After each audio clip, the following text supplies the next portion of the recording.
జగన్ హయాంలో జరిగిన లిక్కర్ అరాచకాలు ఒక్కొక్కటిగా బయటకు వస్తున్నాయి.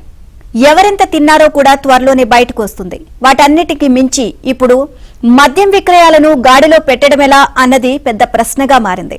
అందుకు కూటమి ప్రభుత్వం కొత్త మద్యం పాలసీని అమల్లోకి తీసుకొస్తుంది. ఇకపై మద్యం చావులు ఉండవు అని హామీ ఇస్తుంది.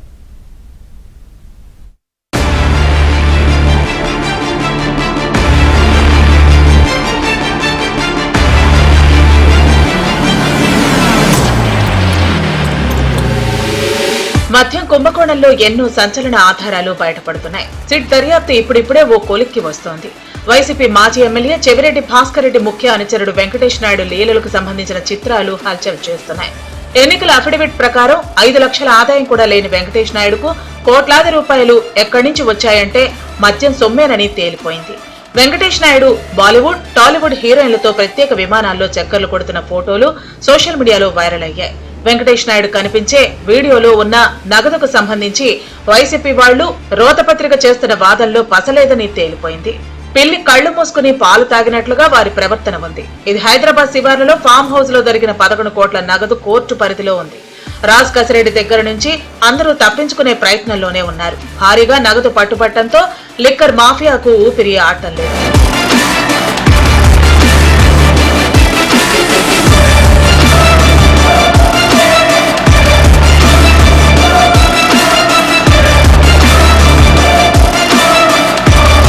వైసీపీ ప్రభుత్వ హయాంలో 2019 నుంచి 2024 వరకు జరిగిన మద్యం కుంభకోణంలో 2వ ఛార్జ్షీట్ ను రూపొందించే పనిలో సిట్ నిమగ్నమైంది. ఈ కుంభకోణానికి అసలు వ్యూహం ఎలా రూపొందించారు? అంతకు ముందు ఉన్న మద్యం విధానాన్ని మార్చేందుకు ఎటువంటి ప్రయత్నాలు చేశారు? దీని వెనక ఎవరున్నారు? సూత్రధారుల పాత్రను ఛార్జ్షీట్ లో ప్రస్తావించే అవకాశం ఉంది. దీని తర్వాత కూడా మరో 2-3 ఛార్జ్షీట్లు ఉండే అవకాశం ఉంది. ఇప్పటికే ఈ కేసులో 43 నిందితులను చేర్చారు.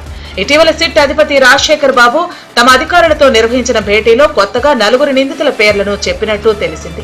వారి పాత్రపై కూడా ఇప్పటికే సిట్ అధికారులు కొంత సమాచారం సేకరించారు.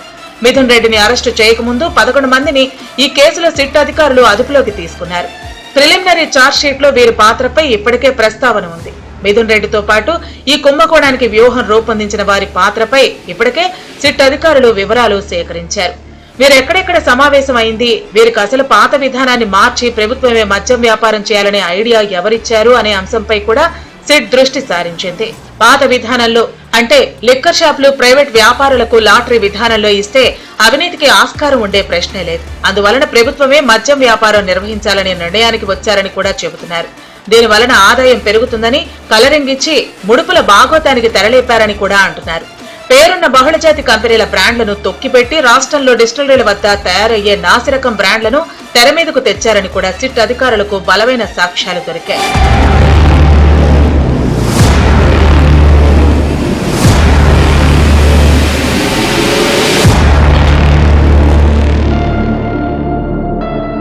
ఒక పక్క మద్యం స్కామ్ పై విచారణ జరుగుతూనే ఉంది. మరో పక్క కస్టమర్లకు నాణ్యమైన మద్యం అందించే అంశంపై కూటమి ప్రభుత్వం ప్రత్యేక దృష్టి పెట్టింది. జగన్ హయాంలో జరిగిన అరాచకాలకు, తప్పిదాలకు దిద్దుబాటు చర్యలు చేపడుతూనే నూతన మద్యం పాలసీని ఆవిష్కరించింది. గతేడాది అక్టోబర్ నుంచి కొత్త మద్యం పాలసీని అమలు చేస్తూ జగన్ రెడ్డి తప్పులను ఒక్కొక్కటిగా సరిదిద్దుతూ వస్తున్నారు. నిర్దేశిత సమయంలో మాత్రమే మద్యం విక్రయాలు చేస్తూ నిబంధనలు పాటించకపోతే కఠిన చర్యలు తప్పవని హెచ్చరికతో ఆంధ్రప్రదేశ్ లో నూతన మద్యం పాలసీ అమలుకు వచ్చింది. ప్రతి మద్యం దుకాణాల్లోనూ డిజిటల్ పేమెంట్స్ జరిగేలా కూటమి ప్రభుత్వం నిర్ణయం తీసుకుంది. గత ప్రభుత్వ హయాంలో డిజిటల్ పేమెంట్లకు గండిపడగా కూటమి ప్రభుత్వం మాత్రం డిజిటల్ పేమెంట్లు అందుబాటులోకి తెచ్చింది. దీనివల్ల అమ్మకాల్లో పారదర్శకత పెరిగింది. ఆంధ్రప్రదేశ్ వ్యాప్తంగా అన్ని లిక్కర్ షాపుల్లోనూ నాణ్యమైన మద్యం సరఫరా జరిగేలా చంద్రబాబు ప్రభుత్వం చర్యలు తీసుకుంది. మరోవైపు మద్యం టెండర్ల ప్రక్రియ, లాటరీ ప్రక్రియ పారదర్శకంగా జరిగింది. రాష్ట్ర వ్యాప్తంగా 3,396 మద్యం దుకాణాలకు గాను 89,882 దరఖాస్తులు వచ్చాయి. రాష్ట్ర వ్యాప్తంగా 3,396 మద్యం దుకాణాలు ఉండగా అందులో 10% అంటే 345 దుకాణాలను కేవలం మహిళలే దక్కించుకున్నారు. దరఖాస్తుల స్వీకరణ, మద్యం షాపుల కేటాయింపు సజావుగా జరిగింది. మద్యం దుకాణాల లైసెన్సులు దక్కించుకున్న వారిని బెదిరిస్తున్నారన్న నేతల్లో చంద్రబాబు హెచ్చరికలతో వాళ్లు కూడా వెనక్కి తగ్గారు.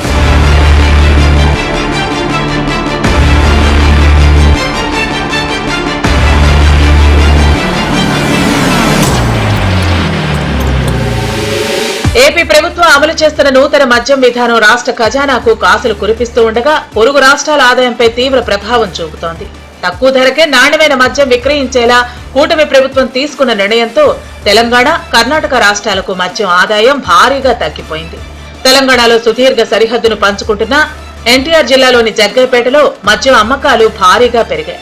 జగన్ హయాంలో ఈ జిల్లాలో నెలకు 4,000 కేసులు మద్యం అమ్మితే ఇప్పుడు అది 12,000 కేసులకు చేరింది. కర్ణాటక, తెలంగాణ జనం ఏపీలోకి ఎంటరై నాణ్యమైన మద్యం కొనుక్కుని వెళుతున్నారు. పైగా గతంలో చేసినట్లుగా తెలంగాణ మద్యం కొనేందుకు ఏపీ మందుబాబులు ఆసక్తి చూపటం లేదు. ఏపీ ప్రభుత్వం కొత్త బార్ పాలసీని కూడా అమలు చేయబోతోంది. మద్యం షాపుల తరహాలో బార్లకు కూడా లాటరీ విధానంలో లైసెన్సులు ఇవ్వాలని నిర్ణయించారు. గరిష్టంగా 75 లక్షల రూపాయల లైసెన్స్ ఫీజును నిర్ణయించారు. మద్యం షాపుల తరహాలోనే బార్ లైసెన్సుల కేటాయింపులో గీత కార్మికులకు 10% వాటా ఇవ్వాలని ముఖ్యమంత్రి చంద్రబాబు అధికారులను ఆదేశించారు. ఏంటంటే ఈ కార్టెల్ సిస్టమ్ ఉండటం మూలంగా వేస్తేనేమో చాలా తక్కువ కొటేషన్ వేయటం, అంటే ఒకే ప్రాంతంలో ఒక షాప్కి ఒక బార్కి 50 లక్షలు వేస్తే ఒక బార్కి 1,80,00,000 వేయటం, ఇటువంటి పరిస్థితులు అన్నిటి మూలంగా కూడా ఇప్పటికే దాదాపు 44 బార్లు వారి బిజినెస్ని కంటిన్యూ చేస్తానికి లైసెన్స్ ఫీజు పే చేయకోకుండా దాన్ని బిజినెస్ని ఆపేసుకోవడం కూడా జరిగిందని చెప్పేసి నేను మనవి చేస్తాను.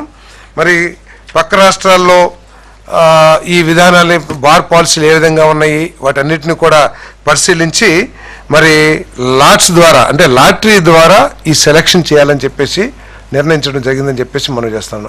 అది కూడా ఏదో సింగిల్ అప్లికేషన్ వస్తే లాటరీ తీయకుండా మినిమం 4 అప్లికేషన్స్ వస్తే మాత్రమే లాటరీ తీయాలని చెప్పేసి కూడా నిర్ణయించడం జరిగిందని చెప్పేసి మనం చేస్తాను.